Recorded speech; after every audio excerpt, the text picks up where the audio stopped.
ঢাকা ১৭ পেশাজীবীদের সাথে মত বিনিময় করেছেন এই আসনে বিএনপি প্রার্থী তারেক রহমানের স্ত্রী ডাক্তার জুবাইদা রহমান। বলেন, ক্ষমতায় গেলে বিএনপি ভেদাভেদ নয়, সমতার রাজনীতি করবে।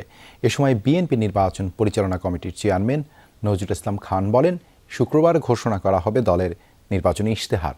বলেন, জনগণের চাহিদার চেয়েও বেশি করবে বিএনপি। আমা অথেন্টিক ব্রাজিলিয়ান কফি।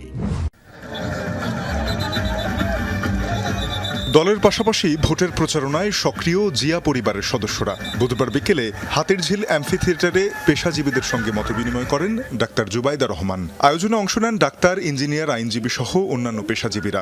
গার্মেন্টস কর্মী, পরিবহন শ্রমিকরা তুলে ধরেন তাদের নিত্য বঞ্চনার কথা, দুঃখ কষ্টের কথা জানান রাজধানীর 3টি ঘনবসতি করাইল, ভাসানটেক ও সাততলার বাসিন্দারা। আমাদের ভাসান থেকে একটি পুনর্বাসন প্রকল্প বাস্তবায়ন করার জন্য বাংলাদেশ জাতীয়তাবাদী দল একটা প্রকল্প হাতে নিয়েছিল। সুবিধা বঞ্চিত এলাকার যে মানুষজন আছেন তারা যেন আবার সেই মূলধারায় ফিরে আসতে পারেন। কারখানার মালিক কোনো শ্রমিককে রাখতে না চায়, তখন তাদেরকে কারখানার মালিক একটি নোটিশ ধরায় দেয়।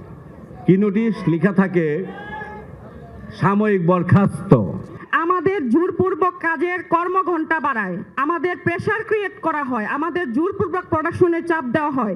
এতে করে আমরা শারীরিক ও মানসিকভাবে বিপদগ্রস্ত হই। এ সময় বিশেষ অতিথির বক্তব্যে বিএনপির স্থায়ী কমিটির সদস্য ও নির্বাচন পরিচালনা কমিটির চেয়ারম্যান নজরুল ইসলাম খান আশ্বাস দেন, জনগণের চাহিদার চেয়ে বেশি পরিকল্পনা রয়েছে বিএনপির। শুক্রবার যা ইশতেহার আকারে তুলে ধরা হবে জাতির সামনে।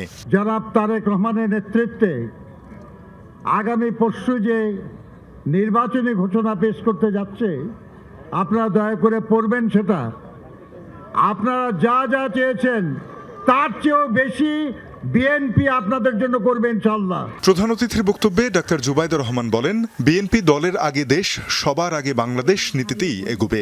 আপনাদের সমস্যা অনেক, আমি, আপনি, আমাদের সকলের সমস্যা অনেক, কিন্তু সুষ্ঠু পরিকল্পনার মাধ্যমে এই সমস্যাগুলির সমাধান সম্ভব।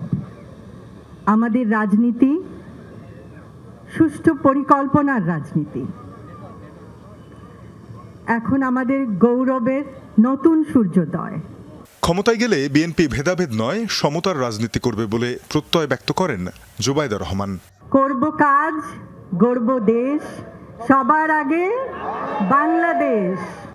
তানজিম শাফিন, যমুনা নিউজ, ঢাকা।